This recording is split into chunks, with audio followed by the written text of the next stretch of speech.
பல முறை நாம் சோர்ந்து போவதற்குண்டான காரணம் என்னவென்றால், நாம் ஊக்கமாய் ஜெபிக்கிறோம், ஆனால் ஜெபத்திற்கேற்ற பலன் நமக்கு கிடைக்கவில்லையே என்ற ஒரு வருத்தம் நமக்கு இருக்கும். அது நம்மை சோர்வுக்குள்ளாக்கிவிடும். அந்த சோர்வு திரும்பவும் நம்மை ஜெபிக்க வைக்காது. ஜெபிக்கவில்லை என்றால் நாம் தேவனை விட்டு பின்வாங்கி போய்விடுகிறோம். ஆனால் அப்படி அல்ல. ஒரு ஆவிக்குரிய மனுஷன் எப்படி ஜெபிக்க வேண்டும் என்று நம்முடைய வேதாகமத்தில் அநேக காரியங்கள் மூலம் நமக்கு வெளிப்பட்டிருக்கிறது. அதில் மிக முக்கியமான ஒன்றுதான் யாக்கோபு 5:17 வாசிக்கிறோம். எலியா என்பவன் நம்மை போல பாடுள்ள மனுஷனாயிருந்தும் மழை பெய்யாதபடிக்கு கருத்தாய் ஜெபம் பண்ணினான். அப்பொழுது 3 வருஷமும் 6 மாதமும் பூமியின் மேல் மழை பெய்யவில்லை என்று. எலியா மழை வராதபடி ஜெபித்த உடனே ஆண்டவர் அந்த ஜெபத்தை கேட்டு மழையை நிறுத்தினார். கிட்டத்தட்ட 3 வருஷம் 6 மாதம் இஸ்ரவேலிலே மழை பெய்யவில்லை. மழை இல்லை என்றால் ஆசீர்வாதம் இல்லை.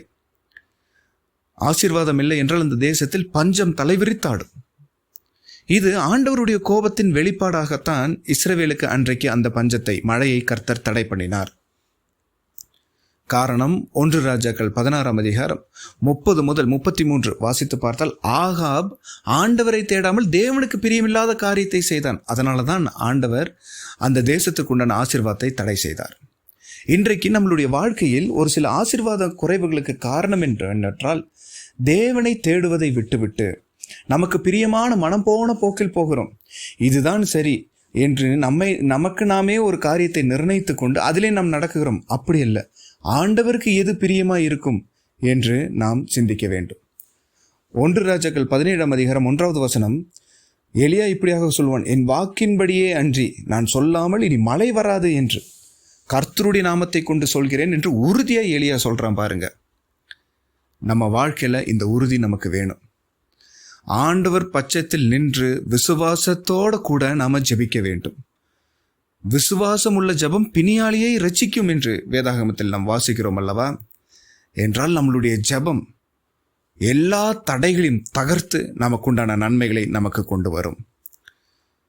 நாம் எப்படி ஊக்கமாய் ஜெபிக்கிறோமோ அதே போல் இது என் தேவன் தருவார் என்று கிறிஸ்து இயேசுவுக்குள் விசுவாசம் உள்ளவர்களாய் நம் தேவனிடத்தில் கேட்க வேண்டும். அது கர்த்தர் நிச்சயம் தருவார். எனவே இந்த காலகட்டத்தில் எவ்வளவு பாடுகள் உங்களுக்கு இருந்தாலும் அந்த பாடுகளிலிருந்து விடுவிக்கிற தேவன் என்னோடு கூட இருக்கிறார், அவர் என்னை விடுவிப்பார் என்று விசுவாசித்து தேவ சமூகத்தில் நிலை நின்று கர்த்தரிடத்தில் உங்கள் விண்ணப்பத்தை வைத்து பாருங்கள். கர்த்தர் உங்களுக்கு ஆசீர்வாதத்தை தருவார்.